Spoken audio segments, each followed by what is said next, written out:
While promoting her new book, State of Terror, former Secretary of State and 2016 presidential candidate Hillary Clinton had this to say about getting back into politics. Let's take a listen. I believe you said it's up to us to make sure the plot stays fictional. After writing this, any interest at all in getting back into the game of politics? I will never be out of the game of politics. I'm not going to be running for anything, but I really feel, Amy, and I know George was interviewing Adam Schiff before, I really feel like our democracy is at stake. And there's many reasons for that. Some of them we saw on the screen with the insurrection, some of them because of the revelations about Facebook that creates a world of disinformation instead of, one that we can agree on what the facts are. I really am worried about what's happening at home and around the world. So I'm never going to get out of, being involved, worried, and hopefully trying to help in some way. It's Facebook's fault. Where have I heard that before? I wonder how frustrating it is to her that even Bernie Sanders is kicked around as a potential presidential candidate. Not her. I think he's 80 now. She's still healthy, has, actuarially plenty of life left to live, but nobody kicks her around as a potential presidential candidate again. Terrible candidate.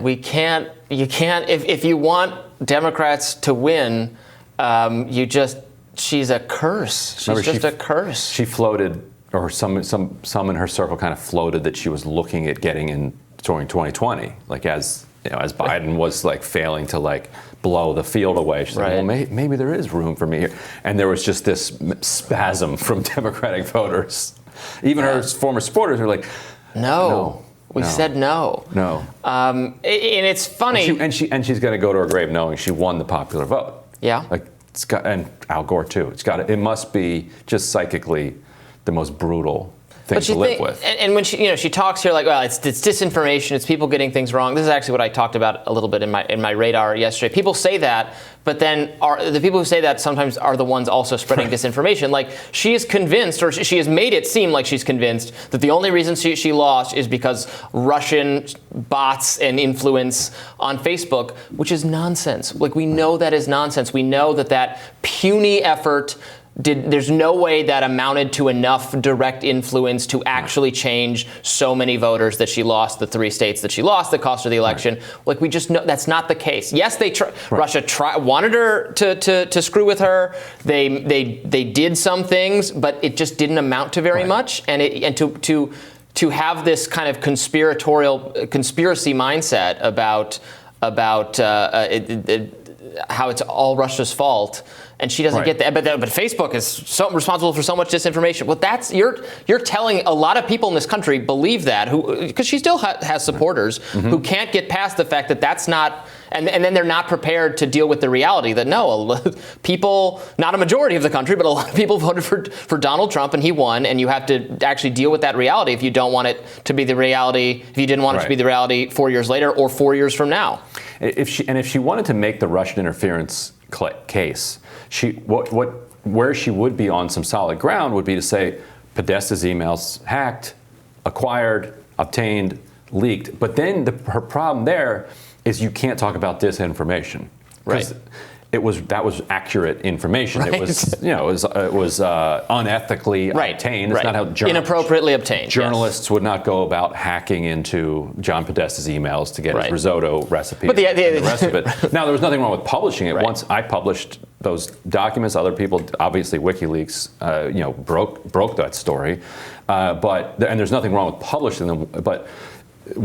Because they're not involved. That's just publishing private information. The Access Hollywood tape is private information about someone, and they ran with that story. Right. And that, of course, did influence the conversation. Yes. And the United States media, played it up very heavily.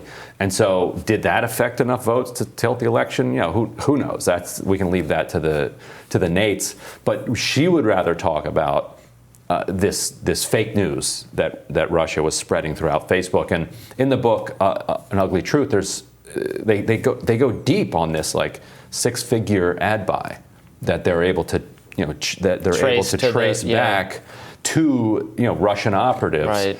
150,000 is yes, it may sound like a small amount of money, but it reached X million number of Americans. Right, and by reached, it means maybe they could have glanced at it on their screens. Right. All of a sudden, we're supposed to believe Facebook's accounting of its impressions. We know they lie about what their ad. Well, there's the same thing about with Cambridge Analytica, the very dramatic reporting about all the information they had obtained about certain voters, and you could be directly targeted. And then it turned out they were wildly inflating their claims about what they could do, which is what people do. Right. And let's say 2 million people did see some random ad from a Russian. And they were all in Michigan and Pennsylvania. Scrolling by their feed. What are the chances that a single one of those people was like, you know what?